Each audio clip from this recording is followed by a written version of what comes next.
नागेशम दारुका बने। क्या है? दारुक नाम का राक्षस था, उसकी पत्नी दारुका थी। इन लोगों ने कठिन तप किया था और उन्होंने तप के प्रभाव से एक ऐसा वन सुरक्षित कर लिया था जिसमें अनेक प्रकार के फल फ्रूट, अनेक प्रकार के घूमने के लिए, बैठने के लिए, सैर करने के लिए दिव्य फल फ्रूट। फिर पति पत्नी ने मिल करके बड़ा अत्याचार किया महाराज। उसकी पत्नी जो दारुका थी ना, वो पार्वती जी की तपस्या करके, शक्ति की आराधना कर बड़ी शक्तिशाली हो गई। वहाँ मारने लगी वो लोगों को, रहने वालों को खाने लगे। तब देवताओं ने प्रार्थना की भगवान शंकर से। बोलो शंकर भगवान की। भगवान शंकर ने आशीर्वाद दिया, नहीं, यहाँ अगर रह करके ये मारेगा भजन पूजन करने वाले चातुर्वर्ण को, तो नष्ट हो जाएगा। तो दारुका ने क्या किया महाराज, वो 12 कोस की जमीनी को उठा करके समुद्र में ले जा करके रख लिया। वही तो समुद्र के किनारे तो है ना वो दारुका, वहाँ आराम से रहने लगे। फिर वहाँ उसने अत्याचार किया महाराज, बहुत ज्यादा। एक शिव भक्त था वैश्य, वो अपनी मंडली के साथ नौकाओं से जा रहा था। इन्होंने जैसे देखा बस पकड़ लिया और उसको डाल दिया जेल के अंदर डाल दिया। उसका संकल्प था सेठ का कि जब तक वो शंकर भगवान की पूजा न करे तब तक जल नहीं पीता, पाठ पूजन वहीं पड़ा हुआ। उसने अपने सब नाविकों को भी सिखा रखा था, अपने साथियों को सब के सब पंचाक्षर मंत्र का जप करते थे और पार्थिव पूजा भगवान शंकर। उसको जब बंद कर लिया, उसने वहीं मानसिक रूप से भगवान शंकर का जब पूजन किया, क्यों बिना पूजा किए तो खाता पीता नहीं था। तो उसी समय भगवान शंकर वहाँ प्रकट हो गए, देवता पुष्प वर्षाए। बाद में महाराज उसको मार दिया। और जब भगवान शंकर ने कहा कि अब ये नहीं रह सकते यहाँ पर, तो वो दारुका जो थी स्त्री, वो पार्वती जी से प्रार्थना करती है कि आपने मुझे वचन दिया हुआ है, आशीर्वाद दिया है, और भोले बाबा वचन काट रहे हैं। पार्वती जी ने कहा ये मेरी भक्तनी है, मेरा बड़ा तप किया है, इसलिए आप कहते हो कि इनके वंश का कोई रह ही नहीं जाए राक्षस, तो कम से कम वैवस्वत मनु के 28वें कलयुग तक तो इनको रहने दो, उसके बाद में फिर इनका संहार हो जाएगा। तब तक के लिए इनकी परंपरा चल। आशीर्वाद दे दिया। संक्षिप्त यही चरित्र है। नाम से चूंकि वो दारुका थी ना, इसलिए दारुकेश्वर भगवान की स्थापना हुई, ज्योतिर्लिंग के रूप में प्रकट हुए। अब रामेश्वरम और घुष्मेश्वर संक्षेप में ही आप लोग श्रवण कर लें। परमपिता परमात्मा जगदात्मा जगदीश्वर सर्वेश्वर प्रभु राम के रूप में अवतरित हुए। श्रीमन नारायण पर ये जिम्मेदारी है कि जब संसार में अत्याचार पापाचार बढ़े तो वे अवतार लेकर दुष्टों का संहार करें। भगवान राम ने वही कार्य किया। एक शब्दों से राह दिखाई जाती है और दूसरे चल कर के राह दिखाई जाती है।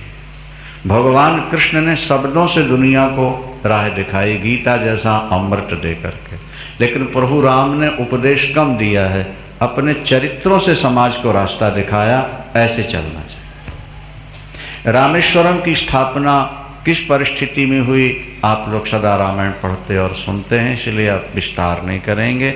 जब वनवास काल में भगवती सीता का अपहरण हुआ, उनकी खोज में प्रभु राम निकले और आगे चल कर के जब हनुमंत लाल से भेंट, सुग्रीव से मित्रता, बाली का वध, और फिर हनुमंत लाल जी मुद्रिका लेकर समुद्रोल्लंघन करके लंका गए जल का पीने के लिए, तो ध्यान आ गया कि अभी तक तो हमने शंकर भगवान की पूजा नहीं की, भगवान शंकर का दर्शन नहीं किया।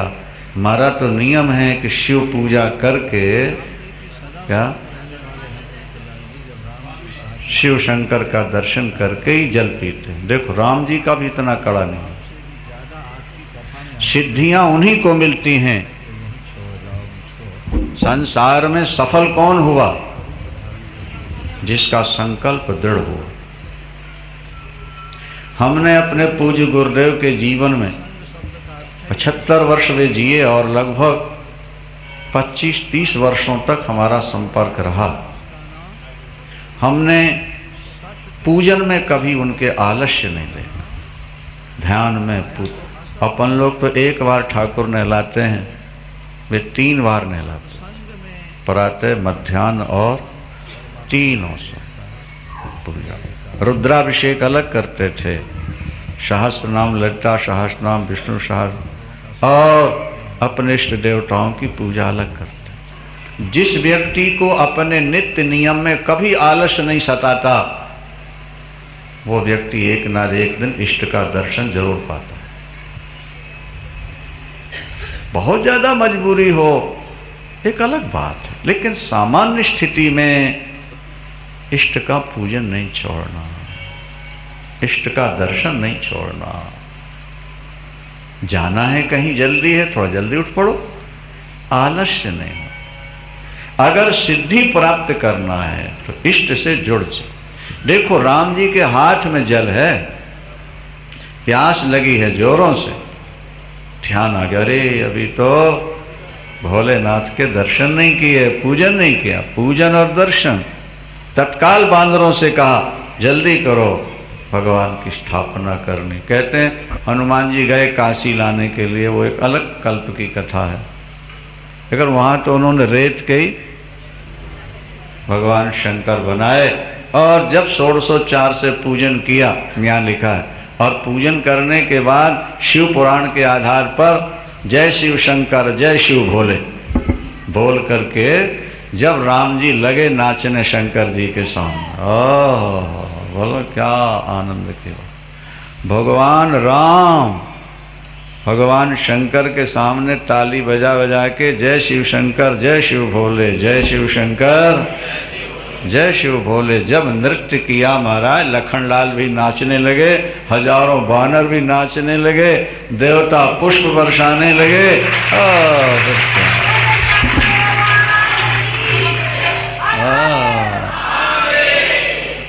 भगवान शंकर प्रकट हो गए। कर्पूर गौरम संसार सारम भुजगेंद्रहारम। बड़ी सुंदर स्तुति की प्रभु राम ने। भगवान शंकर ने कहा राघवेंद्र, किस लिए आज इतने भावपूर्ण हृदय से आपने भजन किया कि मुझको आना पड़ा। प्रभु रावण भी आपका दास है और मैं भी आपका दास हूँ। आपके लिए तो दोनों समान हैं, लेकिन देख लीजिए धर्म का पक्ष किसका है और अधर्म का पक्ष किसका है। विजय और पराजय सब आपके ही हाथ में है भोलेनाथ। आपकी कृपा के बिना तो कुछ भी होना संभव ही नहीं है। भगवान शंकर ने कहा आप तो नारायण हो, आपके संकल्प मात्र से सब कुछ हो सकता है, लेकिन आप मर्यादा सिखाते हो। दुनिया के लिए आपने ये बताया कि इष्ट का पूजन दर्शन किए बिना भोजन, आपने जल भी नहीं पिया। इसलिए मैं रावण से अंदर से अपनी शक्ति खींच लूँगा। आप तो शक्तिशाली हैं ही हैं, आपकी निश्चित विजय होगी राघव।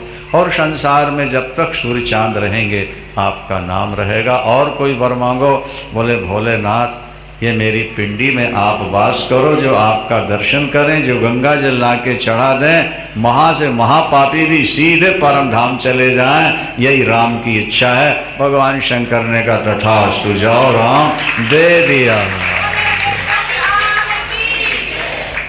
दे दिया। रामेश्वरम में कथा हुई थी, इन लोगों ने कराई योगेश संतोष में। क्या मौज थी, क्या आनंद था वहाँ जो लोग गए। देखा नहीं क्या भाई मुक्ता, ये भी तो गई थी सर। बोलो शंकर भगवान। खूब नाचे महाराज वहाँ लोग, वो खूब। अरे जब राम जी नाचे तो फिर दूसरों की क्या बात, नाचने का। रामेश्वर आइए, घोषमेश्वर 12 ज्योतिर्लिंगों में एक ज्योतिर्लिंग है घुष्मेश्वर। क्या नाम है? घुष्मेश्वर महादेव। वो घुष्मा नाम की महिला थी महाराष्ट्र में, भगवान शंकर की पूजा करती है। उसे सिद्धि कैसे मिली सुनिए जरा, शिव पुराण में यह चर्चा है। ब्राह्मण देवता, एक ब्राह्मण हैं जिन्होंने शादी कराई, वे भी भगवान के भक्त हैं शंकर के। शादी के काफी दिनों तक संतान नहीं हुई।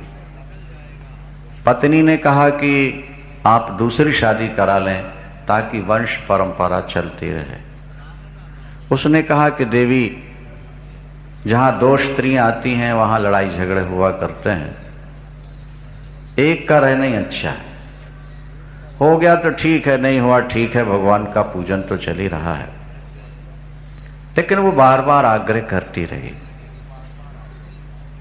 कि वंश परंपरा चल जाए, इसके लिए आप दूसरी शादी करा लीजिए, और ज्यादा अच्छा है कि मेरी छोटी बहन के साथ ही आप शादी करा लें, उसका नाम घुष्मा है, वो बड़ी सीधी सादी सरल हृदय है, पवित्र है, हम दोनों बहनें मिल करके रह लेंगी, हमारे आपस में विरोध नहीं, कभी हम बचपन में भी नहीं लड़े, क्या लड़ाई। जब बहुत ज्यादा आग्रह किया पत्नी ने, तो ब्राह्मण ने पहले ये जानना चाहा कि इससे संतान होगी या नहीं होगी, ये तो पहले निश्चित हो जाए। पहली वाली से होना हो, कई स्त्रियों के कुछ देर से बच्चे होते हैं। तो ब्राह्मण ने एक युक्ति निकाली, भगवान शंकर के दोनों हाथों में एक एक फल रख दिया ब्राह्मण ने, और मन में ऐसा मान लिया कि ये फल उठाएगी तो संतान होगी और ये दूसरा उठा लेगी तो संतान।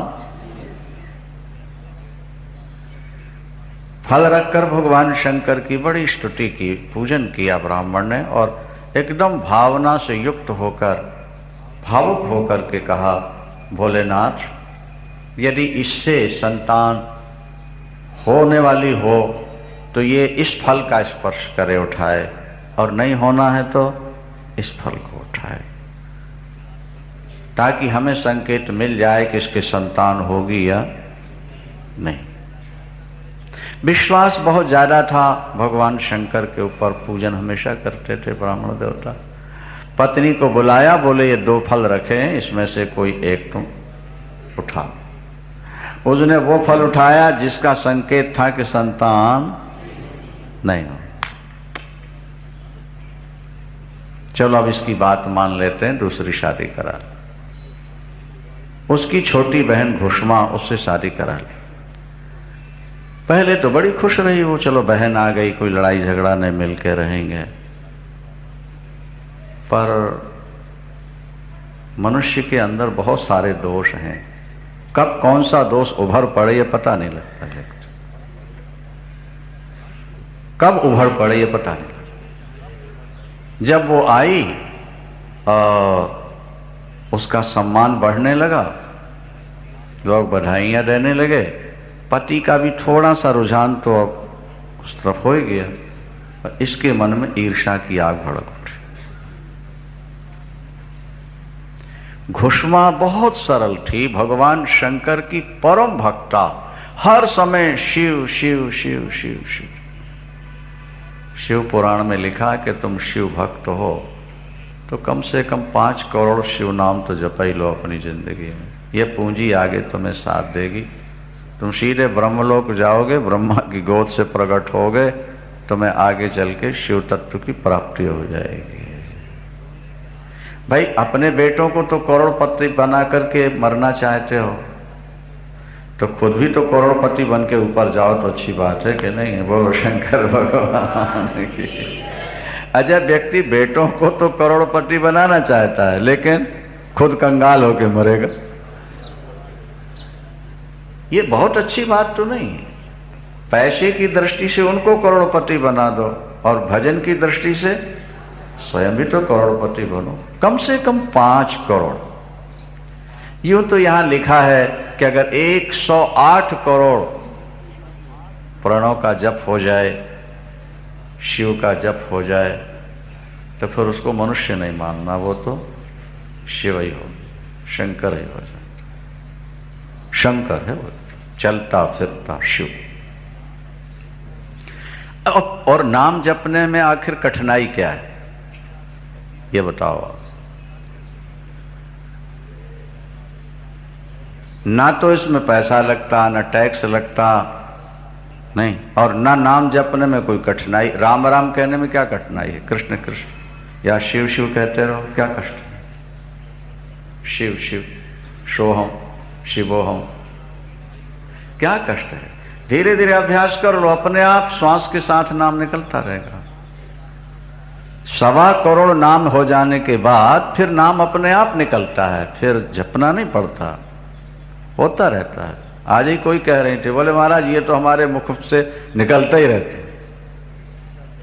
1.25 करोड़ किसी भी नाम का जप कर लो आप, फिर वो नाम अपने आप आपके मुख से निकले। 5 करोड़ शिव मंत्र जप लो, जिंदगी में सफलता मिल जाएगी निश्चिंत। और कहीं 9 करोड़ हो जाए, फिर 9 करोड़, फिर 9 करोड़, तो पृथ्वी तत्व पर विजय, फिर जल तत्व पर विजय। 9 करोड़ जपने से पृथ्वी तत्व पर विजय प्राप्त कर लोगे। फिर 9 करोड़ जपो जल तत्व पर, 9 अग्नि, वायु, आकाश, मन, बुद्धि और अहंकार, अष्ट प्रकृति अष्टधा है। 9 करोड़ का जप कर लो तो 12 नाम कितने हो गए? हाँ, 108। 108 करोड़ जप लिया, बस फिर हो गया। जी हाँ, पर कम से कम 5 करोड़ तो जप लो। अच्छा चलो 4 करोड़, 3 करोड़, फिर भी तुम्हें देव कोटि ही प्राप्त होगी, मनुष्य कोटि। वो घुष्मा महाराज हर समय शिव शिव शिव शिव जप, ज्यादा किसी से बात नहीं करती। स्त्री जाति की एक कमजोरी है कि नाम कम जपती है, बातें ज्यादा करती है। बोलो शंकर भगवान की। पुरुषों में भी बहुत सारी कमियां हैं, लेकिन स्त्री की ये कमी अगर निकल जाए ना, सिद्ध हो जाए जल्दी से। जितनी ये यहां वहां की बातें करती है ना, अगर उतना कहीं नाम जप ले तो बाकी तो दोष कम ही होते हैं स्त्रियों में। ये शराब नहीं पीती, ये मीट वीट भी नहीं खाती, कोई कोई खाती हैं, बाकी तो बची रहती हैं ना। सिगरेट भी शायद नहीं पीती, बिगड़ी भी नहीं पीती।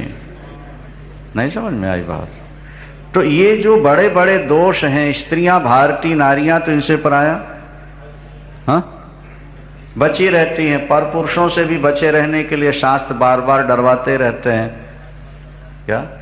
बस एक ही कमी और ये निकल जाए, जो आपस में बैठ के अड़ोस पड़ोस की बातें करने की जो गंदी आदत है, कहीं ये छूट जाए और उसकी जगह नाम आ जाए, बस बेड़ा पार है। फिर तो सीधा सीधा बोलो शंकर भगवान की।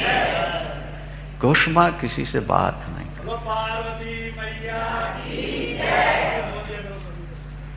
वो बात नहीं करती थी। बहुत जरूरी हो तो कुछ, नहीं तो शिव और काम करती रहती, ज्यादातर मौन रहती। रात को मिट्टी भिगा देनी, रात को ब्राह्मण के लिए सफेद, क्षत्रिय के लिए लाल, वैश्य के लिए पीली, शूद्र के लिए काली मिट्टी, शंकर बनाने के लिए। यूं जो मिल जाए, कंकड़ वंकड़ बीच में नहीं हो, ऐसी मिट्टी। रात को वो फुला देते पानी डाल के। सुबह 3:30 4 उठ जाना, स्नान करना, और फिर पिंडी बना के, छोटी पिंडियां, 2.5-3 घंटे उसको पूजन में लगता था। पूजन में बैठ गई तो फिर नहीं उठती थी, और मौन रहना पूजा के साथ, शिव शिव जपते। बाकी सारा दिन काम करना, कोई शिकायत नहीं। बड़ी बहन या पति ये नहीं कह सकता कि यह काम नहीं हो, सब काम कर, बोलना नहीं, नाम जपते रहना, काम करते। कुछ दिन के बाद पुत्र हो गया उसके। पुत्र हुआ, फिर बधाइयां, लोगों का आना जाना, बधाई देना, अब बड़ी बहन के अंदर और ज्यादा आग लग गई। पति का भी रुझान थोड़ा सा तो पुत्र हो जाने के कारण और भी हो गया। उसने सोचा कि इस बेटे को खत्म कर दो। कोई दाव नहीं मिल रहा मारने का। भगवान शंकर की उपासना करती थी वो। महाराज अंत तो गत्ता बच्चा 8-9 वर्ष का हो गया, 10 वर्ष का। पहले बचपन में ही शादी हो जाती थी, उसकी शादी। ये शादी हुई, बहू घर में आई, अब फिर बधाइयां। और ज्यादा उसकी ईर्ष्या भड़की और उसने निश्चित कर लिया कि अब तो इस पुत्र को खत्म करना ही है। अब वो बेचारी बहू छोटी सी, देखो व्यक्ति का स्वार्थ कैसा अंधा होता है। देखो वो बेचारी बहू जो अभी बालड़ी है, बिल्कुल बच्ची है, उसके ऊपर तरस नहीं आया। रात में जब वो बालक सो रहा था तो दाव पाकर के उसने गंडासा से बच्चे के टुकड़े टुकड़े किए। पहले गर्दन पर मारा, हाथ पैर ऐसे टुकड़े टुकड़े काटे उसने, और एक बोरे के अंदर भर करके कपड़े लपेट के और ले जा करके एक तालाब में छोड़े। हम अभी दर्शन करके आए घुश्मेश्वर का थोड़ा दिन पहले। वो बावड़ी जिसमें उसने तालाब है, महाराज उसने उसमें बच्चे को थे। घुश्मा उठी 4 बजे अपने नहा धो करके और मिट्टी के शंकर बना के पूजन करने बैठी। तब तक बहू उठी, और बहू उठी जब उसने देखा तो पति है ही नहीं, खाट के नीचे खून भरा पड़ा है, सब कपड़े खून से लथपथ हैं। वो रोने लगी, बहू का रोना। ससुर भी आ गए, और वो जिसने काटा पीटा था ना वो भी आके हाथ छाती पीट के रोने लगे। बड़ा मुश्किल होता है पहचानना शत्रु मित्र। खुद ही तो काट के फेंक के आई है और खुद ही रो भी रहे, हाय क्या हो गया, किसने मार दिया। सारे मोहल्ले को एकत्र हो गए, परिवार रो रहा है और वो बैठी शंकर जी की पूजा कर रही। घुश्मा बहू दौड़ती गई और जाकर एकदम गिर पड़ी सामने। माँ माँ आपकी गोद सोनी हो गई, मेरी मांग का सिंदूर छिन गया, मेरे हाथ की चूड़ियां चली गई, मेरा सुहाग चला गया, आपके बेटे को किसी ने टुकड़े टुकड़े करके प्रवाहित कर दिया, फेंक दिया है, केवल रक्त पड़ा। माँ माँ मेरा क्या होगा, माँ आप। बड़ा विलाप महाराज, बड़ा विलाप लिखा हुआ। घुश्मा क्या कहती है? घुश्मा ने कहा, बेटी भगवान शंकर ने ही दिया था, वही ले गए हो, वही देने वाले हैं और वही लेने वाले। लेना और देना ये उनका काम। मैं पूजा में बैठ चुकी हूं, जो होना है वो तो हो चुका। अब तू यहां बैठ के रोएगी तो मेरी पूजा में बाधा आएगी। मुझे आराधना कर लेने दे, तू जा यहां से, मैं पूजा करके ही आसन से उठूंगी। अब शिव जो करते हैं उसमें अपना मंगल है बेटी। बड़ा मुश्किल है भाई, कह देना तो सरल है, क्या कह देना बहुत सरल है। जरा सी बात में माला छोड़ के भागते हैं, फोन की घंटी खड़क रही हो और कोई वहां ना खड़ा हो तो लोग उठ करके पहुंच जाते हैं, हेलो क्या बात, क्या समझ, पूजा छोड़ के दौड़ जाते हैं। लेकिन जिसका इकलौता बेटा अभी छोटा सा और बहू जिसकी बिलख रही है और सारा मोहल्ला और नगर रो रहा, और वो षोडशोपचार पूजन किया, जो 3 घंटे लगते थे उसको उसने लगाए पूरे 3 घंटे महाराज उसमें कर।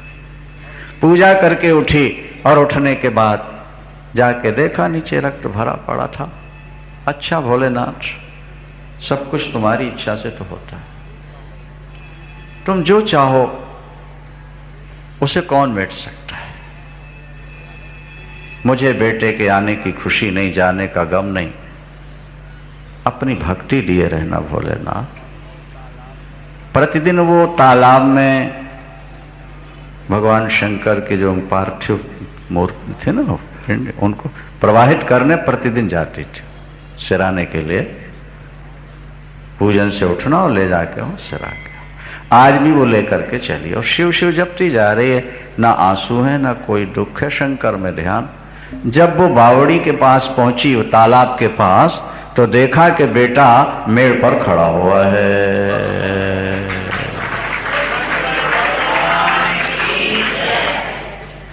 बेटे ने दौड़कर मां के चरणों में प्रणाम किया। घुष्मा ने कहा, बेटा तुझे तो किसी ने मार दिया था, तू कहां से आ गया? बोले, मां, बड़ी मां ने मुझको मारा और मेरी मृत्यु का समाचार सुनकर भी आप भगवान शंकर की पूजा से नहीं उठी और सब कुछ भगवान शंकर का ही संकल्प आपने माना, इसलिए भगवान शंकर यहाँ प्रकट हुए, मेरे सारे अंग जोड़कर हाथ फेरकर मुझको नया जीवन दे करके चले गए। उनकी कृपा से मैं बच गया।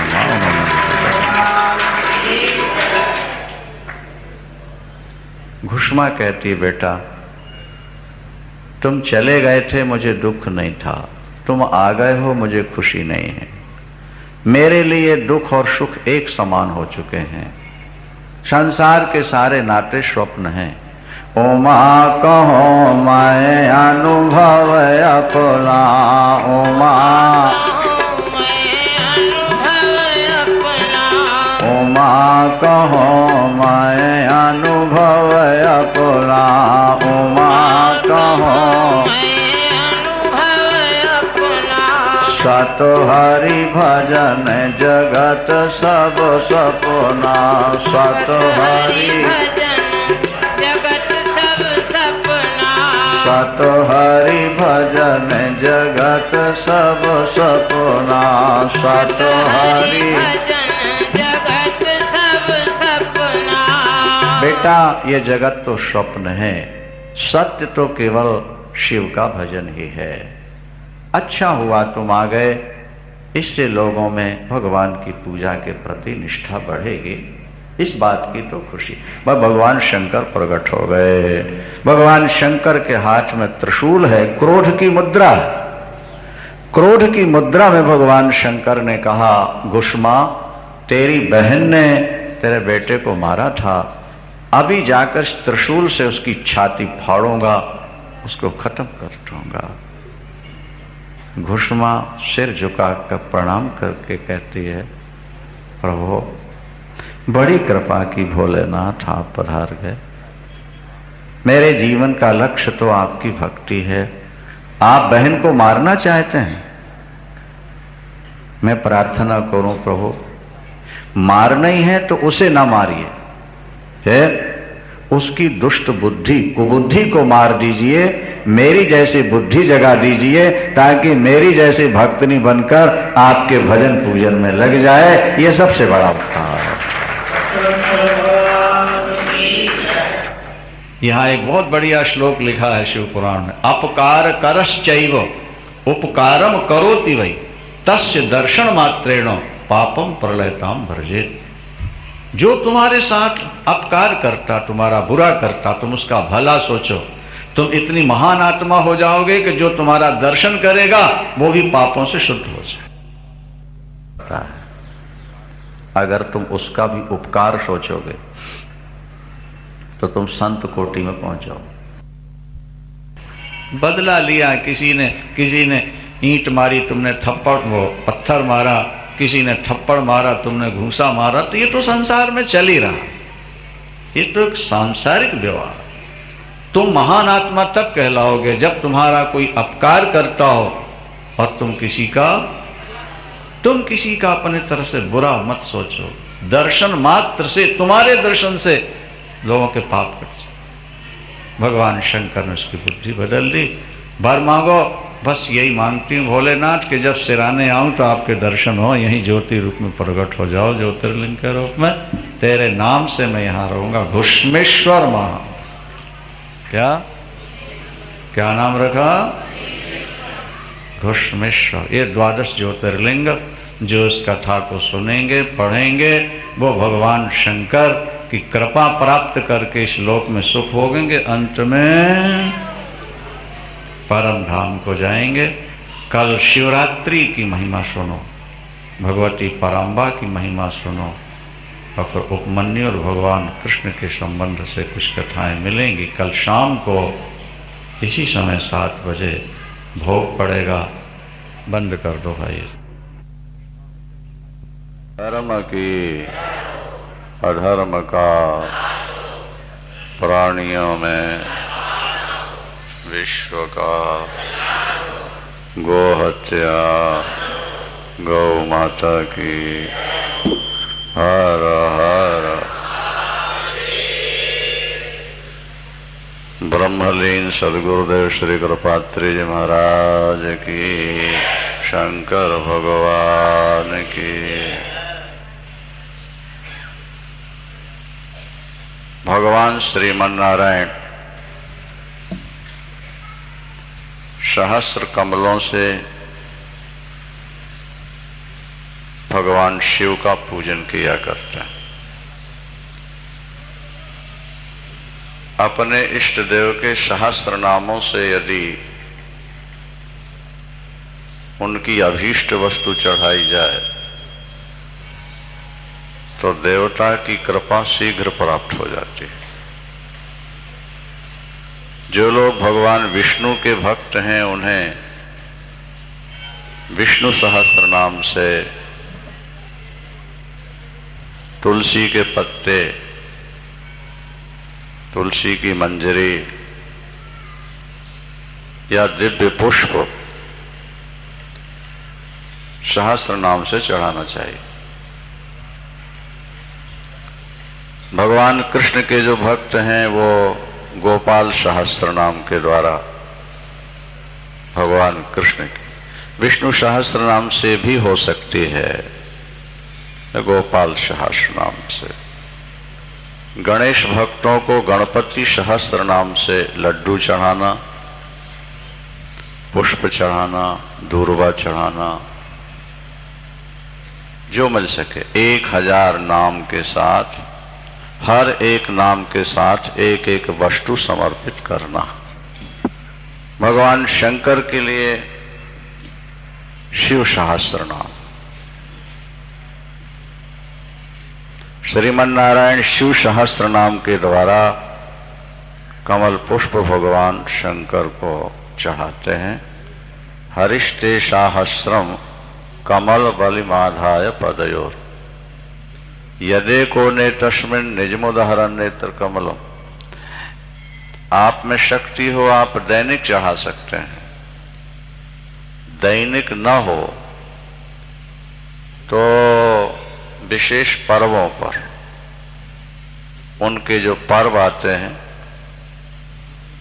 उन पर चढ़ाया। जैसे भगवान शंकर के लिए प्रदोष सोमवार में, भगवती के लिए शुक्रवार, अष्टमी, चतुर्दशी, अमावस्या, पूर्णिमा। इसी तरह गणपति के लिए चतुर्थी तिथि महीने में 2 बार आ जाती है। वैसे वर्ष में 2 चतुर्थी बहुत ज्यादा लाभकर मानी गई, भाद्रपद की जब उनका प्राकट्य हुआ, और एक संकट हरणी चतुर्दशी होती है माघ महीने में, उसमें यदि गणपति को 1000 लड्डू दूर्वा के सहित चढ़ाया जाए तो साधक की अभीष्ट सिद्धि होती है, कामना पूर्ण होती है। सूर्य भगवान के भी आदित्य हृदय है, उनका सहस्त्र नाम है, 12 नाम है। तो कहने का अभिप्राय ये हुआ कि भगवान नारायण, भगवान शंकर को अपना इष्ट मानते हैं, भगवान शंकर उनको अपना इष्ट मानते हैं तो ये बराबर। छोटे बड़े की कल्पना नहीं करना, क्योंकि किसी को छोटा मानोगे तो फिर श्रद्धा कम हो जाएगी। एक बात हमने कहीं सुनाई तो लोगों को बहुत पसंद आई कि भाई विशाल कार्यक्रमों में 10-5 माइक लगे होते हैं, यहां भी लगे हैं 5-7, नहीं? किसी भी माइक से आप बोलोगे, आपकी आवाज एम्पलीफायर को, साउंड बॉक्स को और हॉर्न को पार करेगी, वहां से निकलेगी। माइक तो 5-7 है ना, किसी भी माइक से बोला जाए, क्योंकि वो आपस में सब जुड़े हुए हैं। यहां तो अलग अलग दिख रहे हैं, लेकिन एम्पलीफायर में जाकर सब ज्वाइंट होता है। किसी भी माइक से आप बोलेंगे, शब्द पहले एम्पलीफायर में जाएगा, वहां से प्रकट हो। इसी तरह हमारे यहाँ जो अवतार हैं, भगवान राम, भगवान कृष्ण, श्रीमन नारायण, शंकर, दुर्गा जी, गणेश जी, ये समझ लो कि भिन्न भिन्न माइक हैं, नहीं? समझ में आ रही बात? नहीं आ रही।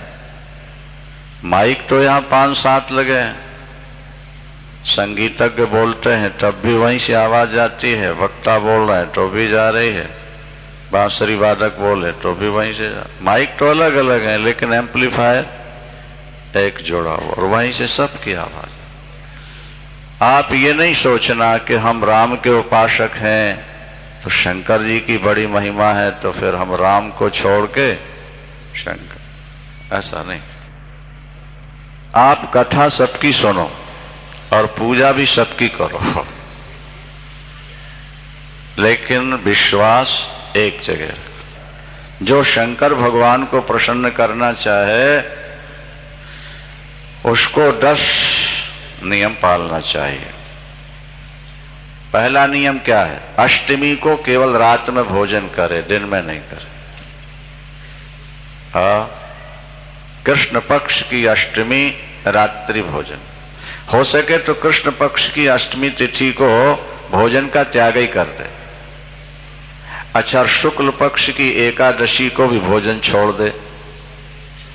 कृष्ण पक्ष की एकादशी को रात में पूजन करके भोजन किया जा सकता है, शिव भक्त के लिए। क्या?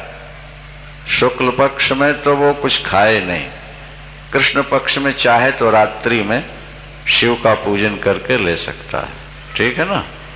3 नियम हो गए। अच्छा, शुक्ल पक्ष की त्रयोदशी को रात में भोजन करना चाहिए, उसमें भी दिन व्रत रहे शंकर का भक्त। पर कृष्ण पक्ष की जब शिवरात्रि आ जाए तो प्रदोष, उस दिन शिव व्रतधारी को भोजन नहीं करना चाहिए। 5 हो गए? नहीं हुए। और छठा है, सोमवार को भी रात में ही भोजन करना चाहिए।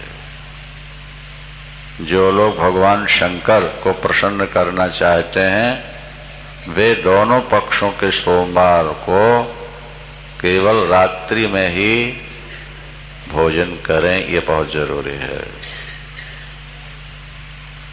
ये अनिवार्य नियम है। ब्राह्मण भोजन कराए और भी अच्छी बात है। जो व्यक्ति, खासकर ब्राह्मण, अगर इन नियमों का पालन न करे तो वो चोर है, चोर ऐसा लिखा हो। भगवान शिव की पूजा, रुद्र मंत्रों का जप, शिव मंदिर में उपवास और काशी का मरण, ये 4 विशेष। 6 और 4 कितने हो गए? 10 नियम है। शिव भगवान का पूजन, क्या समझा? और रुद्र मंत्रों का जप, रुद्री पाठ वगैरह करते हैं। जो नहीं कर सकते वो नाम जपें। और मंदिर में बैठ के उपवास करना, और अंत में काशी में मृत्यु। ये 10 नियम शिव भक्त के लिए अनिवार्य हैं। नहीं कर सके कुछ भी तो कम से कम सोमवार, प्रदोष और शिवरात्रि। शिवरात्रि व्रतों का राजा माना जाता है। जैसे प्रयाग तीर्थराज है ना, तीर्थराज, इसी तरह शिवरात्रि को व्रतराज कहा है, व्रतों का राजा। 1 वर्ष भजन करने से, 1 वर्ष तप करने से जो फल मिलता है वो शिवरात्रि कर लेने मात्र से व्यक्ति को प्राप्त हो जाता है। शिवरात्रि फाल्गुन में आती है ना शिवरात्रि। और शंकर भक्त के 8 नाम याद रख लेने से, पहले ही बताए जा चुके हैं, फिर दोहरा देते हैं। 8 नामों से, और कुछ नहीं आता तुमको, इन 8 नामों से शंकर भगवान की पूजा करो। क्या?